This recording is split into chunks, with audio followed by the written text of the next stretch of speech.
You have led in your steadfast love the people whom you have redeemed. You have guided them by your strength to your holy abode. The peoples have heard. They tremble. Pangs have seized the inhabitants of Philistia. Now are the chiefs of Edom dismayed. Trembling seizes the leaders of Moab. All the inhabitants of Canaan have melted away. Terror and dread fall upon them. Because of the greatness of your arm, they are still as a stone. Till your people, O Lord, pass by. Till the people pass by whom you have purchased. You will bring them in and plant them on your own mountain, the place, O Lord, which you have made for your abode, the sanctuary, O Lord, which your hands have established. The Lord will reign forever and ever. From the Song of Israel, after Yahweh defeated the Egyptians at the Reed Sea. Reconnaissance is important to any war effort, because discovering the enemy's strengths and weaknesses can aid in achieving victory over them.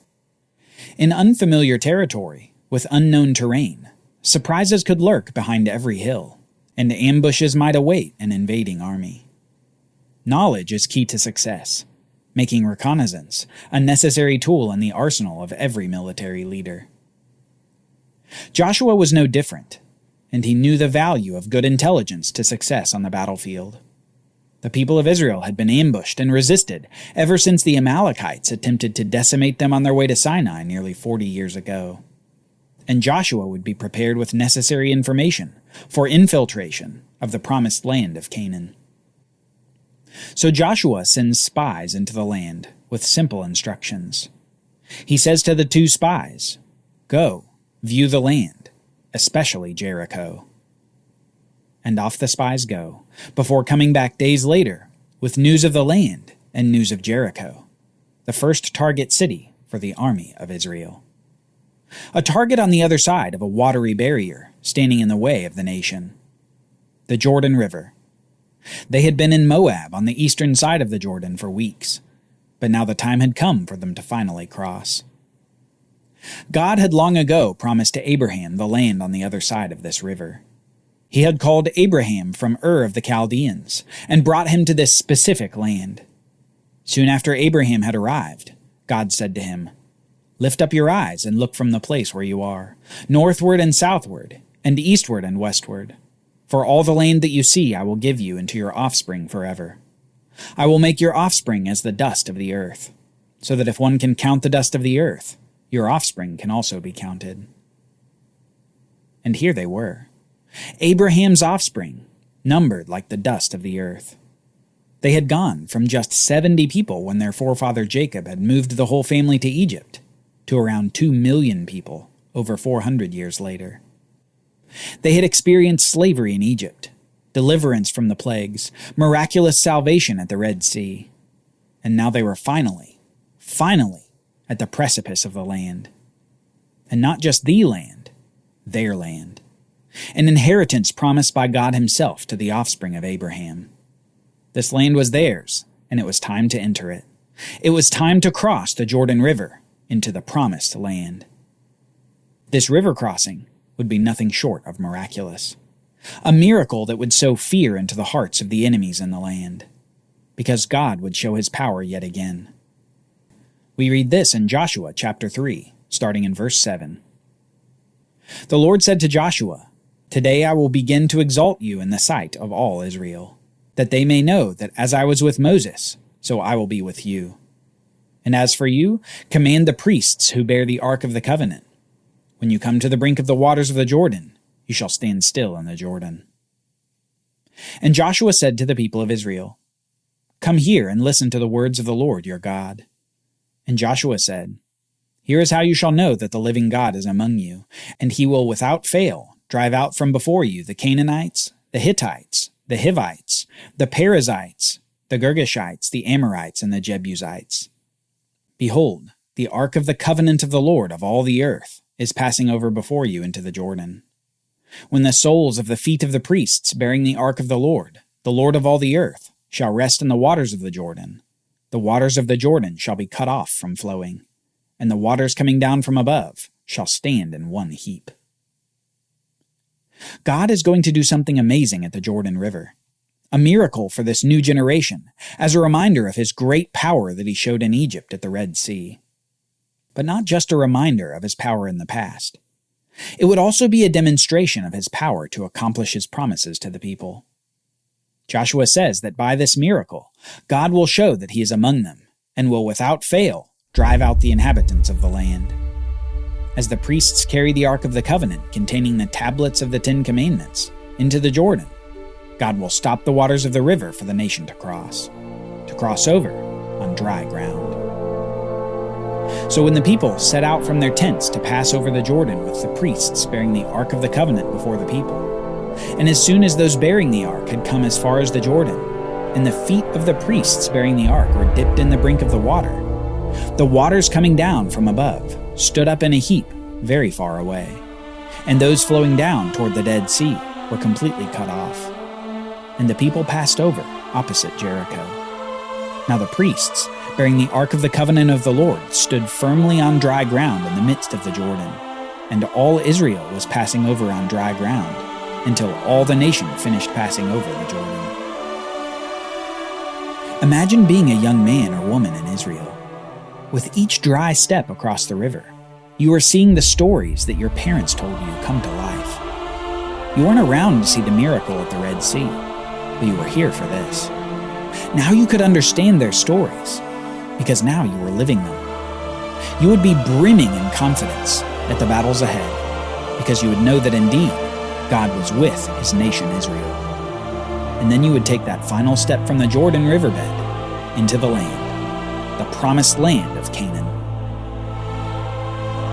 Next we read, "The people passed over in haste, and when all the people had finished passing over, the Ark of the Lord and the priests passed over before the people.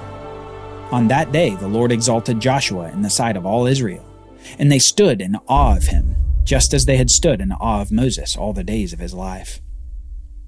And the Lord said to Joshua, 'Command the priests bearing the Ark of the Testimony to come up out of the Jordan.' So Joshua commanded the priests, 'Come up out of the Jordan.' And when the priests bearing the Ark of the Covenant of the Lord came up from the midst of the Jordan, and the soles of the priests' feet were lifted up on dry ground, the waters of the Jordan returned to their place and overflowed its banks, as before." The miracle was over. Just as God had split the Red Sea, so here he had stopped the Jordan River from flowing.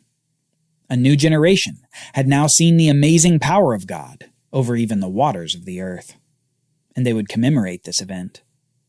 As they had crossed over the river, one representative from each of the 12 tribes picked up a large stone from the riverbed and carried it to the riverbank within Canaan. These stones would be used to set up a memorial for future generations. The people came up out of the Jordan on the 10th day of the first month, and they encamped at Gilgal on the east border of Jericho. And those 12 stones which they took out of the Jordan, Joshua set up at Gilgal. And he said to the people of Israel, "When your children ask their fathers in times to come, 'What do these stones mean?' then you shall let your children know. Israel passed over this Jordan on dry ground.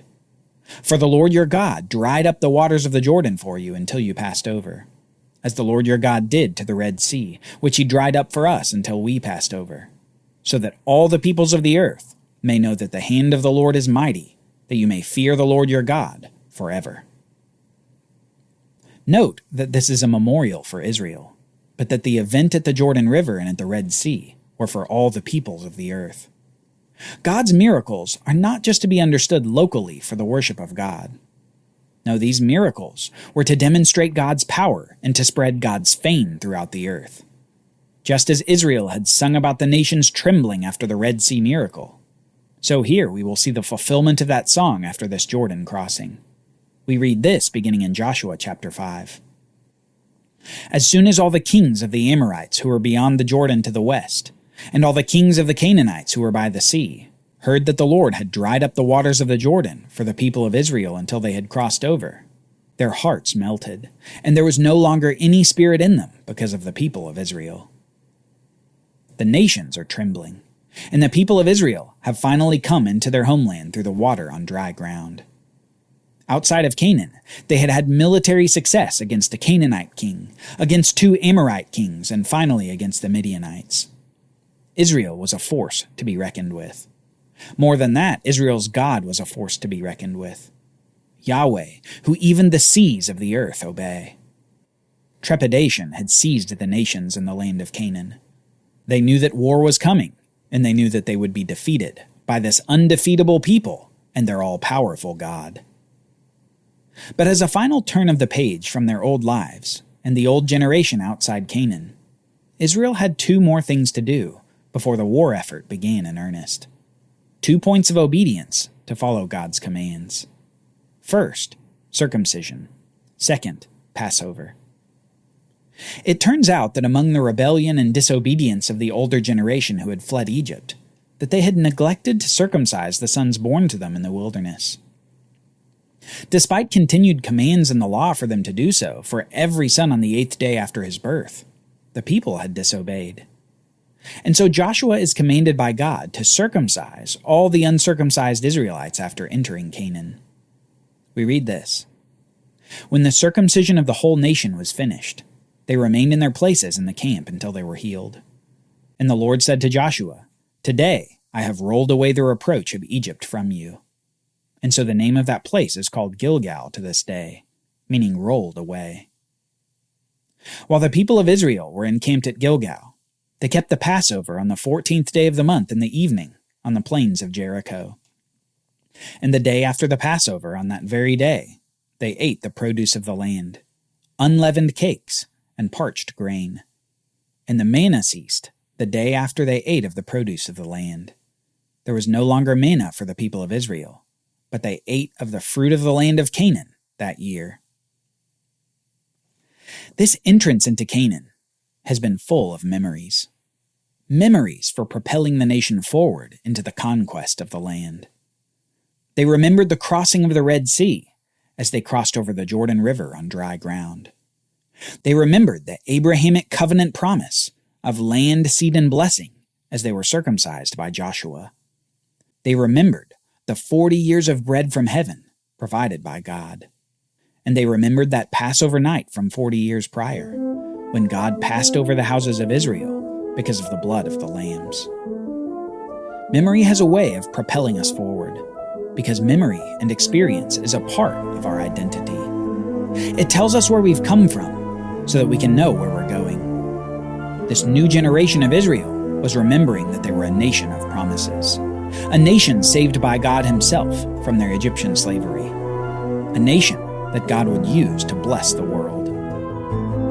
It was in the midst of these memories that the future beckoned. The reconnaissance was complete. The 2 spies that Joshua had sent to Jericho were returning with news of the city. News involving a woman, the fear of the city, and a scarlet cord. Join us next time as Joshua meets the commander of Yahweh's army before Israel approaches the fortified city of Jericho. A city with walls that can withstand normal weaponry, but has a difficult time with the weapons God chooses.